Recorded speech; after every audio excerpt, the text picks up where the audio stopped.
ஆனால் இந்தியாவில் தான், குறிப்பாக நம்முடைய சமூக கட்டமைப்பில் தான் சாதிய கூறுகள் பல்வேறு சமூக குழுக்களாக சிதறி கிடக்கின்றன. தமிழர் என்று நாம் சொல்லிக் கொண்டாலும் நாம் தமிழராக வாழவில்லை என்பதுதான் உண்மை. சாதியாகவே பிறக்கிறோம், சாதியாகவே சிந்திக்கிறோம், சாதியாகவே வாழ்கிறோம், சாதியாகவே மடிகிறோம். இப்படித்தான் இந்த சமூக கட்டமைப்பு நம்மை இயக்கிக் கொண்டிருக்கிறது. இதிலிருந்து மீள முடியாத அளவுக்கு நாம் வசமாக இதிலே சிக்கிக் கொண்டு உழலுகிறோம் என்பதுதான் மறுக்க முடியாத உண்மை. ஒவ்வொருவரும் முயற்சிக்கிறோம், சாதியை மறந்து தமிழர்களாய் தலை நிறுவோம் என்று சொல்லுகிறோம். நடைமுறையில் அது சாத்தியமில்லை என்பதுதான் நமக்கு உணர்த்துகிறது.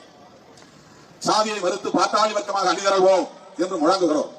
அப்படி பாட்டாளி வர்க்கமாக நம்மால் ஒருங்கிணைய முடியவில்லை என்பதுதான் யதார்த்தமான உண்மையாக இருக்கிறது.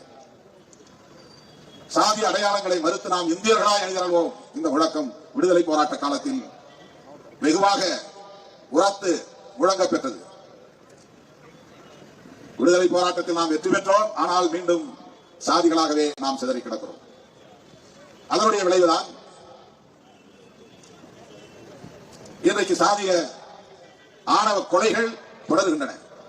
10 மாதம் சுமந்து பெற்ற பிள்ளையை பாலூட்டி சீராட்டி தாராட்டி வளர்த்த அன்பு குழந்தையை ஈவிரக்கம் இல்லாமல் கூலிப்படை வைத்து கொடூரமாக வெட்டி சாய்க்கிற மன நோய் நம்மை ஆட்டி படைக்கிறது.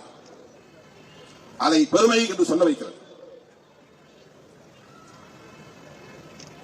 இது தலித்துகளுக்கும் தலித் அல்லாதவர்களுக்கும் இடையிலே மட்டும் நிகழ்வதாக புரிந்து கொள்ளப்படுகிறது. உண்மை அது அல்ல. ஒவ்வொரு சாதிக்கு இடையிலும் இந்த சாதிய சுவர் கெட்டி தட்டி போய் கிடக்கிறது. மேடைகளில் நாம் சகோதரத்துவத்தை பேசினாலும், பொது வெளியில் நாம் அண்ணன் தம்பியாக ஆற தழுவிக் கொண்டாலும், நாம் மீண்டும் நம்முடைய வீட்டுக்குள்ளே நுழைகிற போது அந்த சாதி அடையாளத்தோடு தான் நாம் குடியிருப்புக்குள்ளேயும் நுழைகிறோம், நாம் குடிசைக்குள்ளேயும் நுழைகிறோம். வாழிடங்கள் அப்படியே